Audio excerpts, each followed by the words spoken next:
go.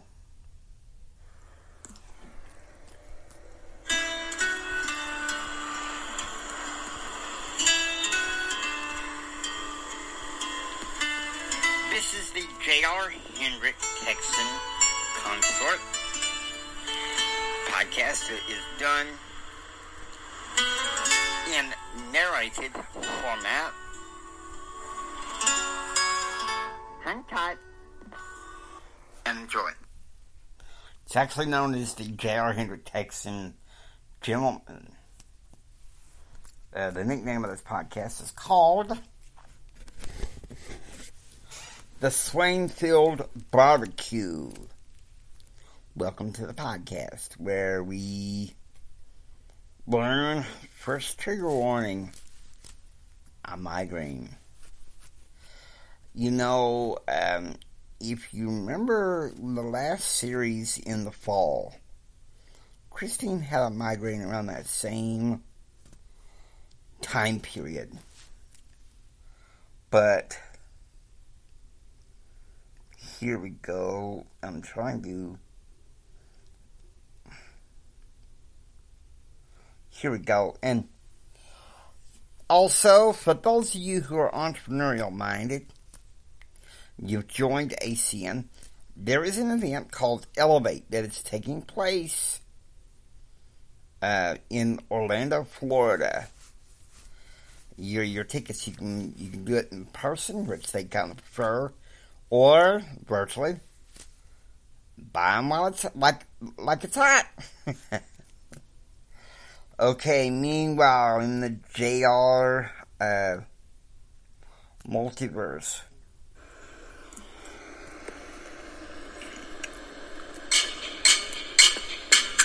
Look, JR, I'm sorry. I just need some space from you for a while. Don't worry, Daddy, I got a plan. Change Nicodemus Foods to Hendrick Foods. And then, after a little while, we'll see whether Karen's willing to meet. So what seems to be the problem? She's having a series of migraine headaches. Something you watch on. Mama, we got a call from Midway Prep. Christine collapsed outside the school after lunch. She had a migraine. We better hurry to Miller Memorial quick. Okay, popular movies. Still at top grossing the week of September 15th was the first Mortal Kombat movie. The top song in contemporary Christian radio, Michael David Smith, I'll Lead You Home. Just leave it to me. JR, I'm going to tell you sing it. No, you do it. You do it, okay? Just leave it to me. I'll lead you home.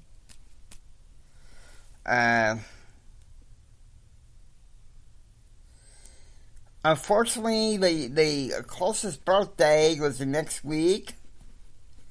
If you're born in September, you share a birthday with Patrick Mahomes, Dallas Cowboys, and Texas Tech University. Welcome Tech. That's right. That's right. Now, I need to go ahead and get this queued up.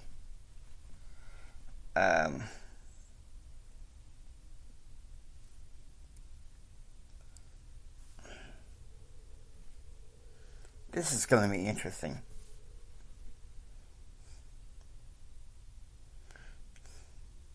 Can we get it to September 9?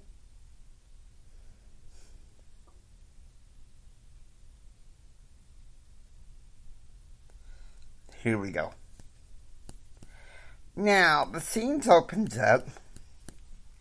One thing I failed to mention, and I guess it should have been mentioned in the storyline, whoever inspired me to write this didn't say it. Karen had just called JR and saying that she wants a little space. And so JR is waiting outside of Gordon Hall to see his Grandma Mary. His phone rings, and it's Charlie.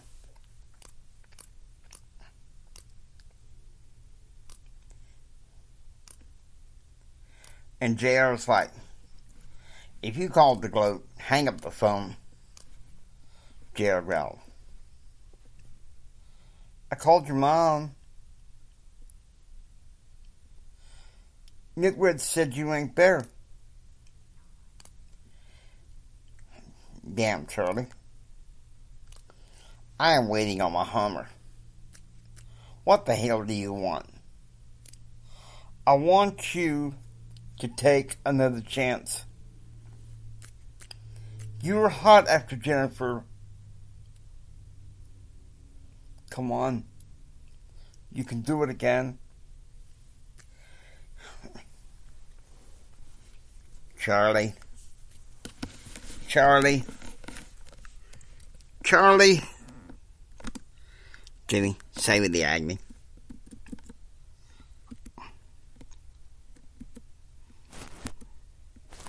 Just give him the bell. Yeah, buddy, you need to get school.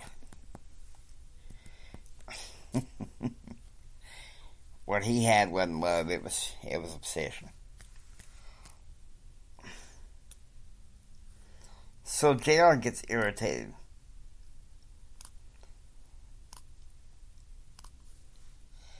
And he said,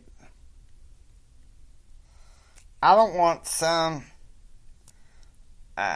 damn woman that's about 500 miles away or so. You're a damn billionaire. Come up with something. Now we go to 1 p.m. Kyle is at a rodeo in Irving. Madison tries to call his phone, but it's on silent, so it goes to voicemail. Because he's still in the irate mood. Kyle. Grow up, Kyle. I won't give it the bell, though, because there's no serious dialogue here. It's just him sulking. Okay, 3 p.m. Eastern. Jim had returned from a morning address with his dream team with a rally for Senator Phil Graham in Indianapolis, Indiana. He returns home for a swim and massage. Tonight he was taking his dream team out for a steak dinner. 9 p.m. Central. With Christine having an early migraine, the family settles together for the night for church. Yeah, because Crazy Christine is in denial. 1 a.m. Eastern. Jacob, the graveyard servant, is getting ready to make the dream team's coffee. As each one of them prepares to wake up later on. Okay, so it's 2 a.m. Central. Christine wakes up with nasal decongestant and sprays some saline and goes right back to sleep. She's like, look at me, I'm tough. I'm tough. 5 a.m. Eastern. Jim has an early morning breakfast of boiled eggs and bacon and muffins for the dream team. Now, it's 7 a.m. Central.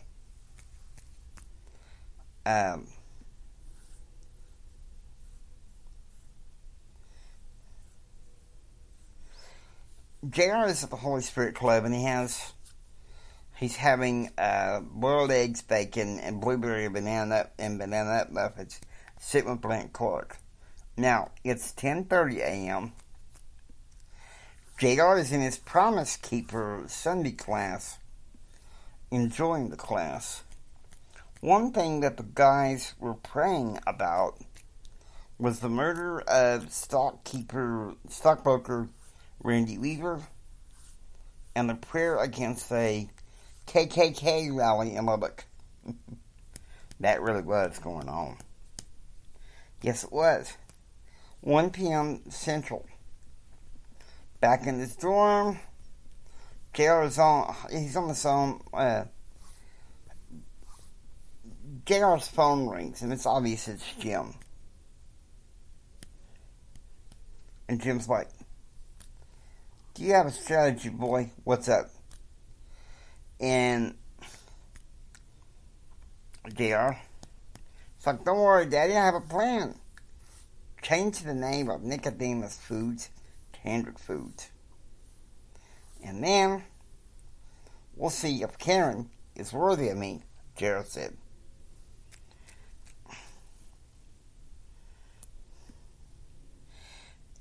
And Jim's like, "No more lingering on with that crap.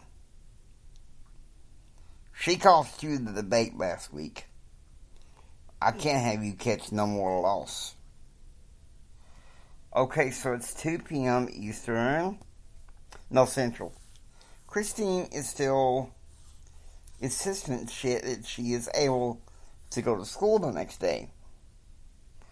Okay, so it's 5 p.m. Eastern. Jim is sitting in the living room watching a 1970s Western called Purgatory. 7 p.m. Central. Over Grandma Elizabeth's objections, Christine, she still says that she's going to school. Good grief, Christine. I mean, come on. So now we go to September 11th, and it's 11 a.m. Central, and Jared's it's obvious he's in political communications class, and Christina Murray, his professor, she walks into the political communications classroom with this announcement: "I've graded the rough drafts of your paper. Most of you got a 77. JR, however, he gets a 99. Think about this. If you're working on campaigns, know your issue, and you or your candidate's image before you do for the research." Pretty interesting. Okay, so it's 1 p.m. Central. At a rodeo in Kerrville, Kyle finally answers the phone. His phone. Finally picks up the phone, apologizes to Madison. His bad mood, says he's coming home soon. So it's 3 p.m. Central. Betsy is joining the hands of milking the cows in the afternoon after they grazed on the South 9. Okay, so here's what's up. 5 p.m. Eastern. Jim greets his dream team with a dinner of chicken masala with garlic mashed potatoes, asparagus, and lemon meringue pie. 7 p.m. Christine goes to bed early, but she's refusing to take a sick day. I'm like, good grief. Good grief, Christine. Wake up. Okay, so now it's September 12th. It's 12 p.m. JR is in Mass Communications Law class at Smith Hall 101. And he had a chance to shine, after answering some questions regarding some cases regarding defamation and libel. Dr. Wilde tells him, JR, you'd make a good Supreme Court justice. Is this when you start considering law school? Yeah, of course I would. I already applied for early admission, remember? Okay, so now it goes to 12:30 p.m. It's midway prep. Now, midway prep has the school and the church house. So the infirmary is in the back of the church house of the school. So Mike Fields, who is back in Midland on business, gets called to midway prep. And there he is greeted by the attending infirmary assistant physician, Dr. Clifford Stiles. And the doctor, he's like saying, I hate to tell you this, but she has a migraine. For the next day, I take her home. This is a warning sign. It could get worse. And he turns to Mike and says, look, has she had migraines like this? And Mike's like, how should I know? Her parents know more about this than I do, and, her mother's away taking care of her grandmother. Her father's away in D.C. It's like, oh my gosh. And this doctor's like, okay, tell me what you know. And he said, Mike said, look, Betsy was supposed to take her to school this morning so they could keep tabs on her. But she insisted on taking the bus. I'm like, good grief, Christine. And the doctor said, what else? And Mike said, well, my wife and I were supposed to take her to dinner tonight. Okay, so here we go. At the Crockett House dining hall, Brenda's having lunch with his mother, Mystery Lady. It turns out it's his older sister, Annie. And Annie is talking real condescending, okay? She's like saying, well, last summer I went water skiing with Daddy and Lake Texoma, and none of you were there.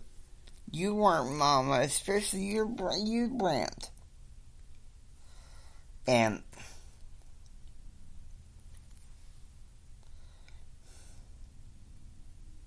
so Margie's like, look, you should know I'm not always going to be around. But look at you, Annie. You're a journalist in Fort Worth with high self-esteem, just like your daddy. Not to mention, you're a daredevil just like him. Anyway, she is. But we're not going to put any spoiler alerts. No. So, she says, well, Mom, it hasn't been all that good. 3 months ago, I broke up from Mike. It makes me think of, I know where you're going, Mike Logan from Law and Order. Some girls might consider him a hunk. Some might consider him, put off like he's a a Rambo. I'm not a judge, guys, okay?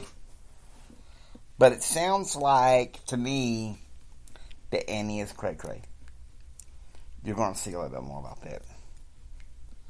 No doubt. So, she says, well,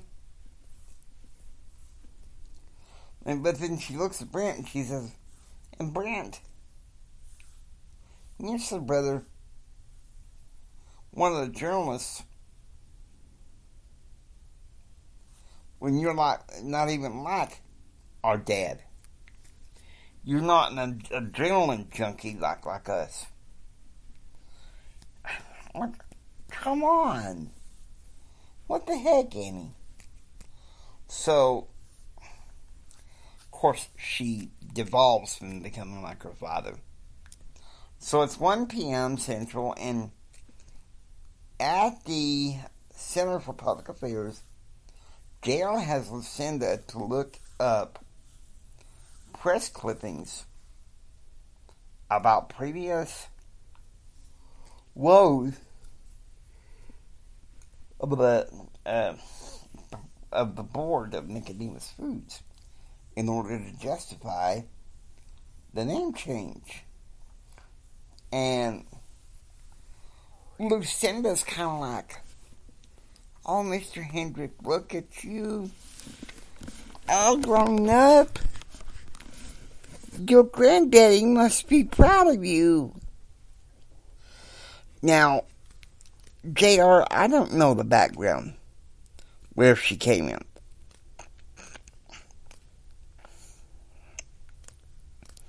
She was fresh out of secretarial school when she started working for the ranch. And, to keep her from doting on me, I was like, Lucinda, just get me those papers, please. Okay, so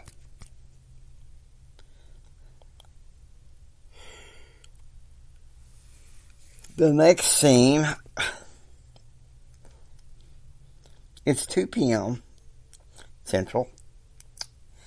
Christine disobeying doctor's orders, and she returns to class as if nothing ever happened. She did that back in 1992 when she was in the 7th grade. Gerald, she ended up in the hospital for that? No, but she was ordered to rest a week by Dr. Bertrand.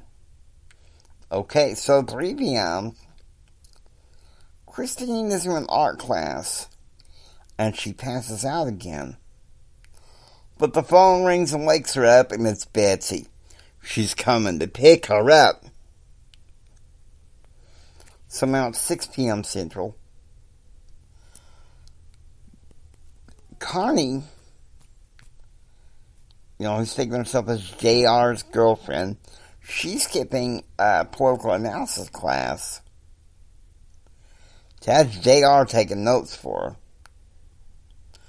And she steps into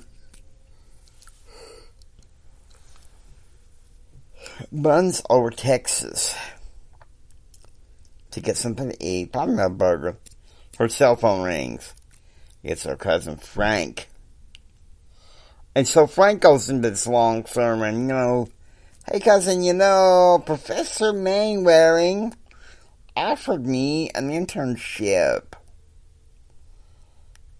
$25,000 stipend in intellectual property. And I took it. And Connie was like, you lousy idiot.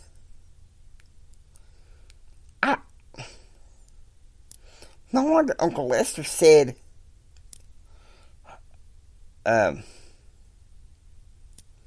you're dating his daughter.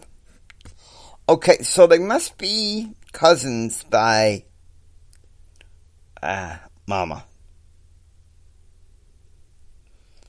So that means he's dating his cousin's uncle's daughter. They're not related, But still, that's kind of icky. That's kind of icky, Frank. That's kind of icky. And so for that, guess what? Have no choice. I have to give you the bill. I never really liked him. Why was that, JR? Well, you're going to find out. Trust me. And Frank's like, look, all I know is my law school oath has loopholes. And Connie's like, she's like dripping with anger and maybe a little bit of sarcasm. Well, I keep some guys have all the luck. But you just won't take the pain. And Frank is getting, he's like, look, whatever I want, and I'll get it. And she says, oh, that's the behavior of a stupid loser. Look, maybe it was a good thing that you took it. Your final year of law school. But you did it for the bad reasons. Okay, so it's 4 p.m. JR is at Ephesus Assemblies of Christ. He understands they go up the stairs to second floor to kind of a federal, kind of a mid, how do I put it? Makeshift headquarters. Even though it's in Virginia, he wants an office in Texas. Prove himself to Jim Hendricks. It's Reverend Isaiah Friedman. So a woman by the name of Lydia Tyler greets him. And she was, Jara, I was told I would be working with her writing speeches for Isaiah Friedman. Okay, so it's 6:15 p.m.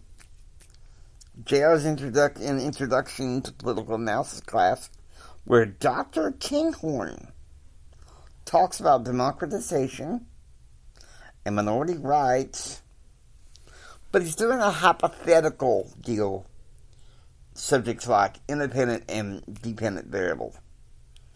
Okay, so it's 8 p.m. Central. Okay, JR had gone to his class, had come back from studying, and what do you know, big time?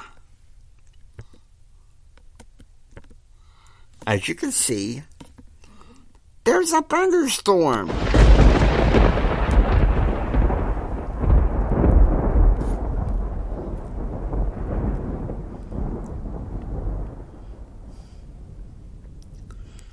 It's a thunderstorm bringing in some rain. And every time, okay, so the phone rings and it's Charlie. But I think instead of the bell, in this case, it's going to be a thunderclap. So Charlie said, hey, I saw it on the news. You're getting ready to change Nicodemus Foods to Hendrick Foods. And Charlie's like, yeah, Charlie. No big deal. And he says, you're trying to win back Jennifer. You're trying to win back Jennifer.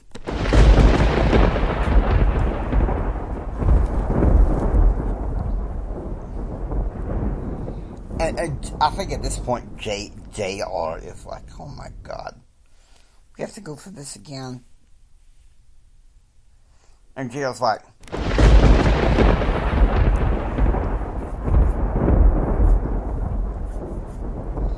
Told you I am done with Jennifer.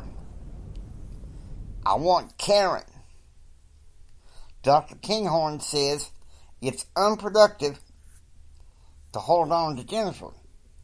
And Charlie says, Dr. Bruce Kinghorn is a stupid calculus geek. You're done for listening to him. I can't do anything to help you. You are done for listening to him.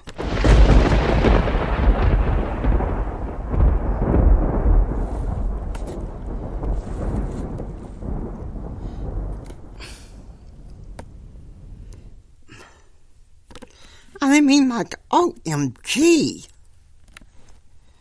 Come on. OMG, Charlie, let it go. Let it go. Okay, so here's what's up. We go to the next day. It's midway prep. Betsy gets this notion that something is wrong. So she's driving a Chevy Suburban near the campus. Christine is lying down near the entrance in the blanket she fashioned before getting on the bus this morning. So police and paramedics are on the scene, lying on the blanket because she has a migraine. And it's September. It's September, but the temperature's lower. Not so much light. And Jimmy, it sounds like something I would have pulled in prep school. You would have pulled that? Hallway. Took a school nurse to spot me. Jada, you idiot. Mama said for now I'm going to the nurse station. Let them know. Okay then. So, Betsy's like talking to the cops. Let me through, damn it. That's my daughter. And she sees Christine curled up in the blanket. And she's like, oh my God, Christine. And Christine's like, no, Mom. Turn around. Go home. Leave me alone.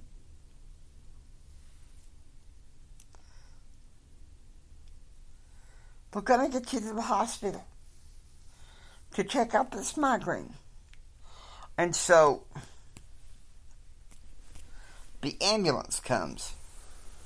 For those of you listening to this podcast in the Nicodemus area, I want to give hats off to first responders. First to Midland, Texas, for getting me to Midland Memorial when I fractured my leg. And Odessa, Texas, for getting me to Odessa Medical Center when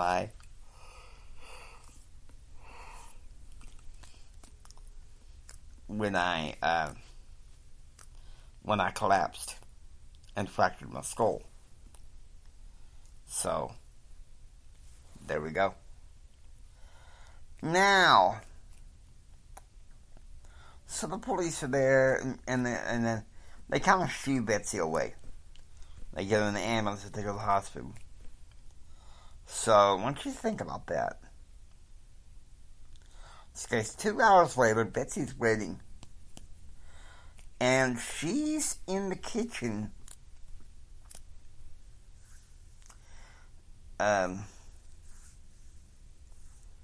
Mike Fields is at the hospital handing over the insurance details and all that. So she's in the kitchen.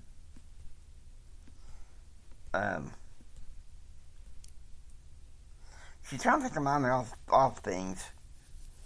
And on the phone with Elizabeth Marie, who is walking her through the recipe of lemon pound cake. Half real man. Mama's lemon pound cake. It tastes so nice. Make the sheriff want to put down his gun and cut him a slice. Giggle. Anyway, so here's what happens.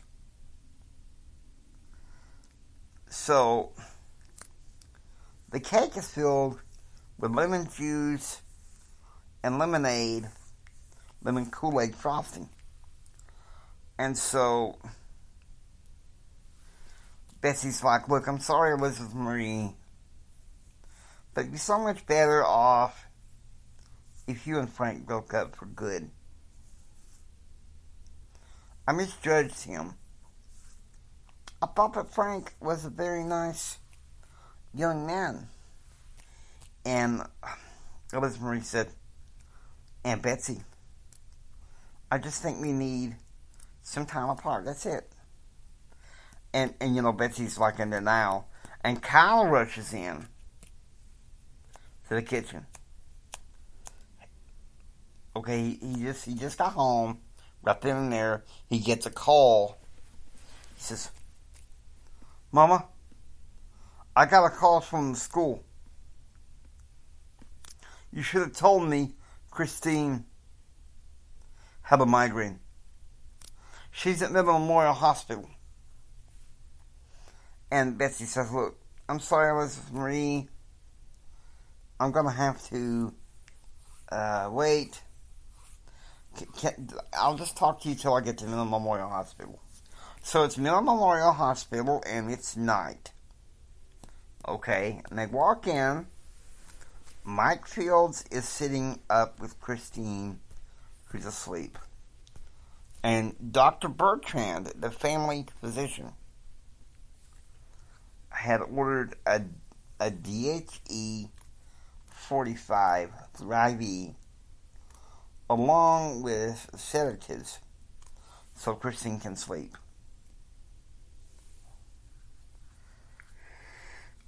And Mike says, now look, Betsy, Kyle, Dr. Bertrand is recommending that Christine have an increased dose of Imitrex along with some counseling by her guidance counselor at the school, Dr. Hilda Conrad. And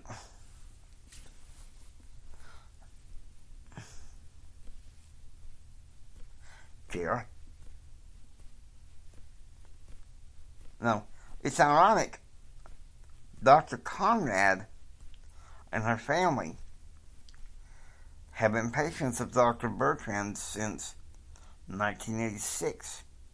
They remained so until the family moved to Los Angeles in 2000. And Mike says, look, also Betsy, I called your brother Thomas and Diane. They have flown in tonight to help you guys out with this. Diane has had some serious migraines over the years. You know, when your daddy said you need help, you should take it. Okay, so now we know.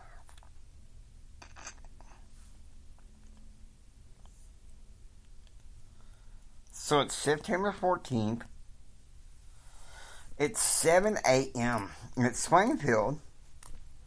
Everybody has breakfast, and Kyle says he's going to the hospital to see Christine. He's discouraging Betsy from going, saying that he wants to talk to the doctor and be a go-between. More like a meddler. So to distract herself, Betsy goes outside and collects some eggs from the hens. And suddenly Diane walks outside the ranch. And she says, Christine, poor girl. Betsy, I don't remember you having any migraines. And Betsy's like, no, but Jim did back in 76. He had a falling out with Constantine Bush at Tulsa Oil, and all the stress caused him to have a bad migraine. Luckily, we had a naturopathic pharmacist back in those days that gave him some supplements. And Diane's like, we've known each other since 58. Betsy, so I kind of wondered why you never mentioned this before. And she's like, Betsy's like, Diane, I know Tom never really liked me being married to Jim, but I tolerated it because of how JR was turning out. And Diane said, well, I know you remember the Swainfield wedding in 61. Jeremy Swain Jr. and Diane Stevens. And Betsy said, so much has happened, Diane. I mean, you weren't around that much from when Christine was first born.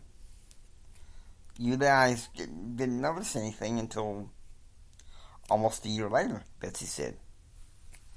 And Diane says, I'll tell you what, why don't we hop in your Chevy Suburban and we can go have some lunch in Midland.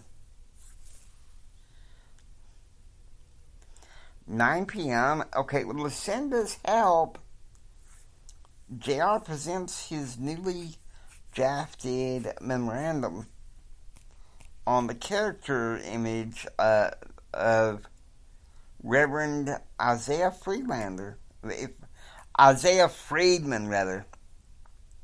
stating that his image was not good because he was an environmentalist against Nicodemus Foods. And so Lucinda, she whispers in JR's ear when the class is all over, she says, you love it now, don't you? And he says, if it's good enough for Daddy, it's good enough for me. Okay, if it's good enough for Daddy, it's good enough for me. JR, I think we need to grab some water or some ginger ale and crack it open. Because, let me ask you this. Back in September 1995, JR, what was your relationship with your father? I was trying to get along with my daddy. We hadn't had any run-ins since July. I decided it was time to work together instead of against each other. But spoiler alert, we know, based on the story we created, that you and your dad didn't always get along. No. We didn't. So, what's good enough for Daddy is good enough for me. Have a drink to that. Me too.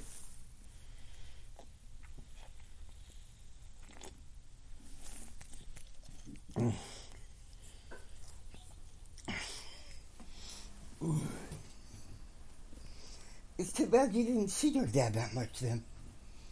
Oh, but soon I do. I promise you, I do. Well, good then. Okay, so now it's 1 p.m. Diane and Betsy are walking through Dennis Menace Park. Like old times. Back in the 50s, both families used to have picnics there. Diane used to go with Betsy to take Amy, Kathleen, to the park to play with JR because Amy Kathleen was easy on JR, didn't we? Well, you know, Jimmy, but you and I were both bullied by boys, some of the kids and stuff, and so we gravitated more towards the girls early. And that ain't a sexual thing. No. And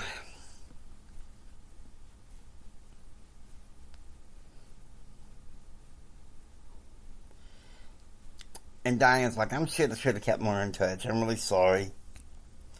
Amy Kathleen was worried about JR. And Jerry was worried about Christine, Diane said. Okay, so it's now 2 p.m. And JR's getting ready. He's at the Sibley, okay? He's getting ready to have a little plunge in the diamond pool. And his cell phone rings. And guess who? It's Charlie. And so, you know, Mike Fields is one of his attendants there. And Mike's like, can't you just tell him to take a hike? So JR, he laughs, he answers the phone, puts his feet in the shallow end of the pool. He said, well, now what the hell do you want, Charlie? Jennifer don't have the hots for us no more. JR teased. And Charlie says, I don't know, man. You gave up first. You could have made it with Jennifer as a boyfriend-girlfriend. And don't tell me that Daddykins Mike Fields is watching you. Charlie.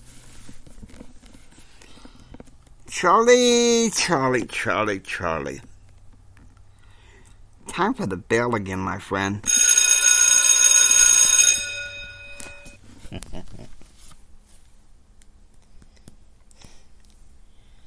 I tell you what, from the time we pulled all that crap in 95 on up to the last time I talked to him, every time he opened his mouth, he was saying something stupid.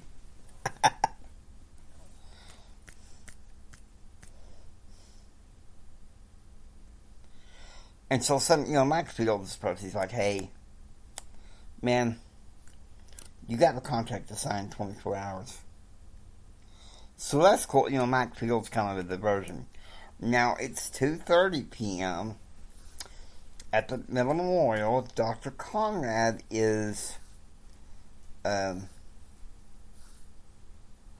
she goes to the hospital to talk to Christine.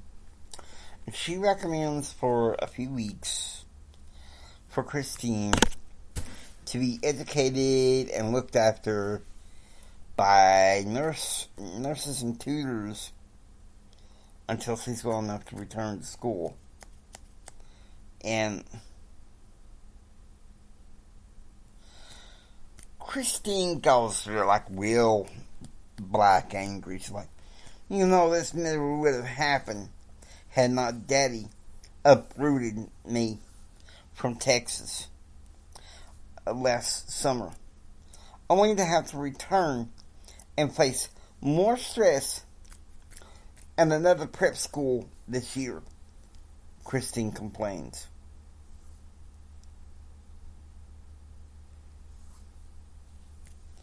But I get it. Suck it up. Daddy's princess has to suck it up. And Dr. Conrad's like, well, why are you so angry? And she said, Christine's like, leave me alone. I have a headache. And she's like, I know. But I'm not going to push. But how long have you been feeling this way?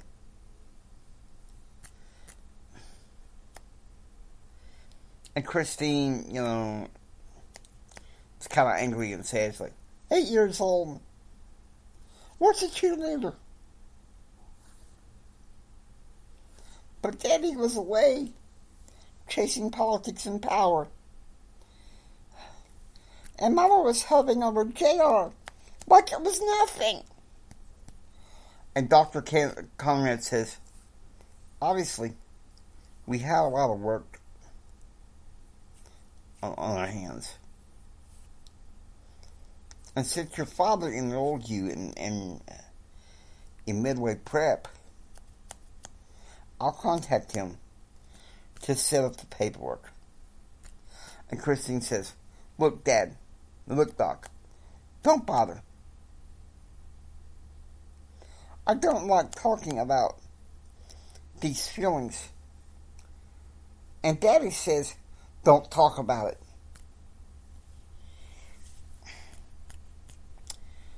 Jerry, was your father that stoic? Yes, he was. So it's 2:45 p.m. Midway Prep School. Mike Fields calls the prep school to say he can't understand why Christine needs the special circumstances. And Dr. Conrad clearly states that Christine had a lot of stress and she wanted to get to the bottom of what was causing the stress. You know, you can't blame her for that. So suddenly Mike Field gets a phone call from El Paso. It's Greg, Amy Kathleen's fiance. They found a minister in El Paso, First Baptist Church, to do the wedding with Amy Kathleen in June. Now, isn't that something? Now,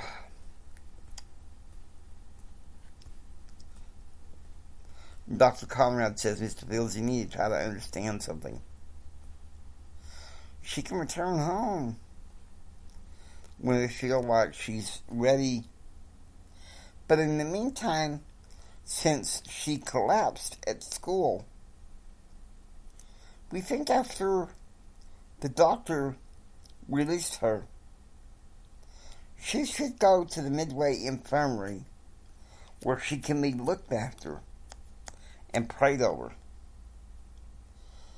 Okay, so it's 2:50 p.m. This is Houston. Frank meets with Professor Manwaring, who offers him another internship opportunity. A spring internship clinic as a corporate attorney. He states that commercial contracts are the norm of the game.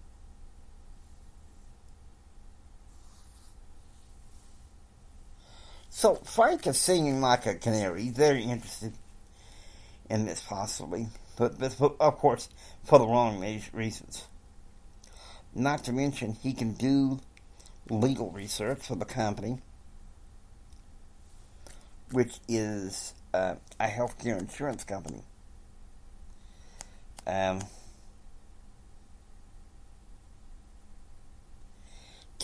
Get kids' cleft palate fixed. Okay, so yeah, Frank will do anything for the money. 2:55 p.m. Surprise, surprise, as they get into the Chevy Suburban to leave the park and return to the ranch, they bump into Annie Clark, who is doing a journalist errand in Midland, who shows her a picture of Brent Clark. And Betsy recognizes it. And, of course, Diane says that she knows Margie and William Clark from various circles around the state. Okay, so oddly enough, Annie learns that Christine has a migraine. And, well, oddly enough, she's doing a editorial special on migraine. So she wants to do an interview. So at 7 p.m., dinner at the ranch with Betsy's homemade enchiladas. And Betsy, she called the prep school. She's like, hey, no prep school is having my daughter. long-term in that infirmary like that. I mean, like how much left?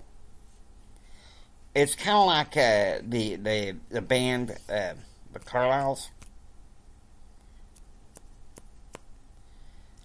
How much love? It's all in your control. You're all the love I need. Okay, so now we go to the 15th, the last day. Okay, so it's 8 a.m. Central, 9 a.m. At the Center for Public Affairs, JR is on the phone to Dr. Kinghorn, who congratulates him for having a second look over at the contract before signing it. So Lucinda walks into the room, interrupting the conversation. I don't think JR is very happy about it. But, well, you know what's happening that day? And I failed to mention it. So if there's any crapola, they say we're going to be the thunderstorm. But here we go. Boom. Thunderstorm.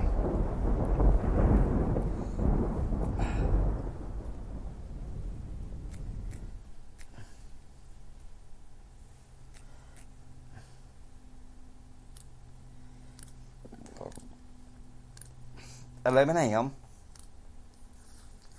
At Betsy's insistence, Christine is sleeping in her bedroom, heavily pumped up on from yesterday's migraine shot. So Madison is in the room singing to her softly. And then she's like, Christine, I need you to listen to me, please. Now I know what your mom said, but I agree with the headmaster and the counselor. You should be at the Midway Infirmary until you get better. And Christine's like, okay, girl. Madison, get your car ready. I'll go to the infirmary. It's almost like she's so sad. Now, at the same time, JR sits in the office of Dr. Demetrius Nelson, his endocrinologist, for a checkup. And, you know, it's pouring down rain. There's still a thunderstorm going on.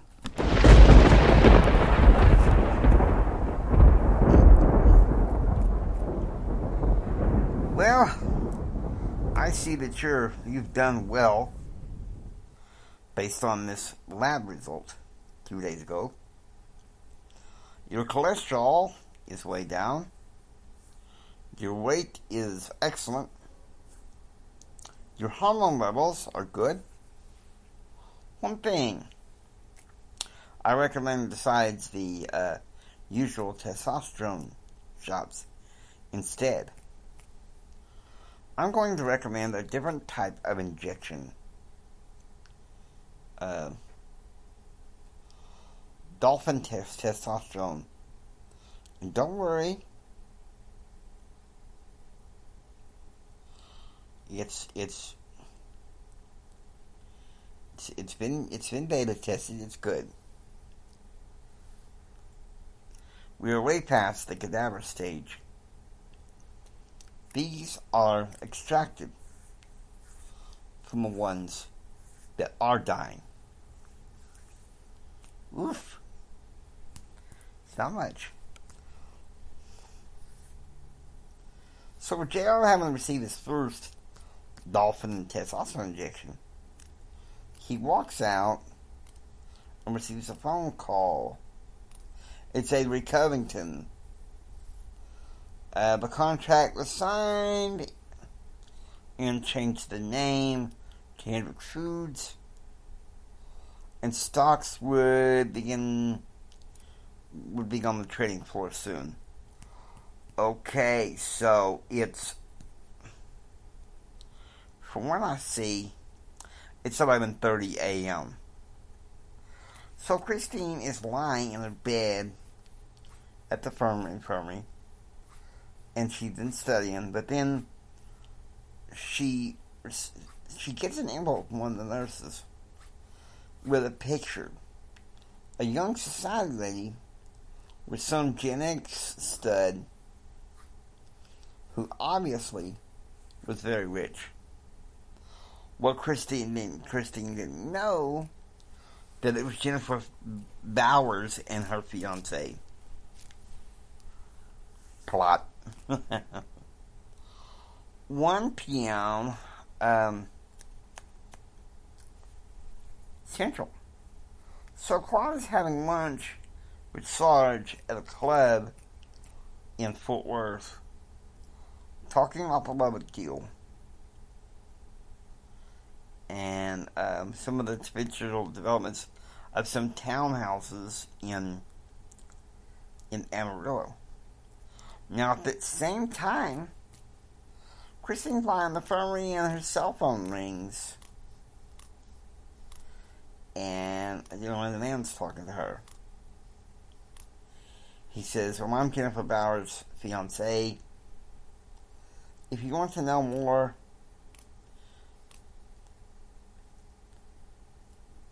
you need to come see me. And Jennifer's like, look, I'm in the infirmary. And she's like, well then, why don't you talk to my brother JR instead? And he's like, look, this is getting creepy. He's avoiding Jennifer and me. You have to meet with me personally in order to get to him. So meanwhile, back at the dorm, JR calls his father to announce the name change, but to also say he's going to see the Sardines concert. Now, the Sardines is a contemporary Christian band which started around 1991 and 1992 with 4 pastors from Lynchburg, Virginia. The concert was playing at First Baptist that night, and then he hangs up the phone. He gets a call from Catalina, who tells him the name's official. And then his phone rings again. His father goes into a long dialogue, and then Jared's like, it's a long pause, and Jared's like, what? Stock rising? That rarely happens with a murdered daddy, Gerald said. Mark my words. Boy, you'll be a billionaire, Jim said. So it's 6 a.m. So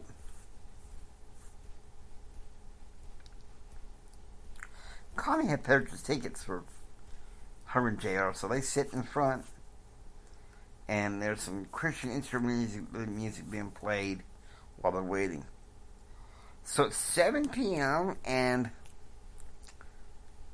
the Sardines, they come out on stage and begin playing their number 1 hit from 1993, Concert of the Ages. God's Love Is Like That. Daddy and Pooh, and Friends in Christ. When they started playing Friends in Christ,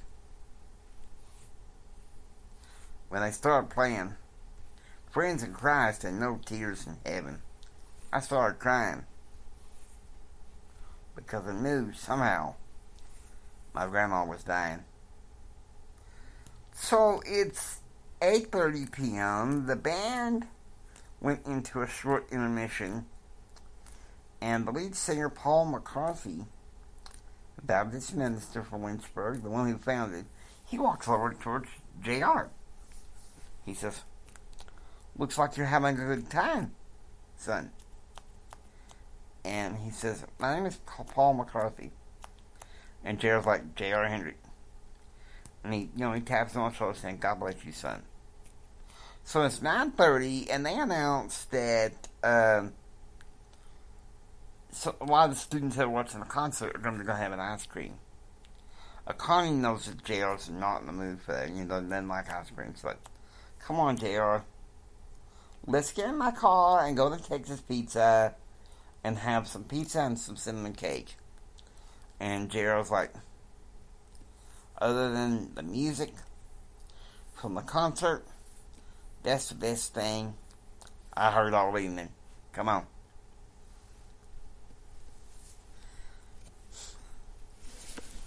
I give this episode a 3.5 ginger ales with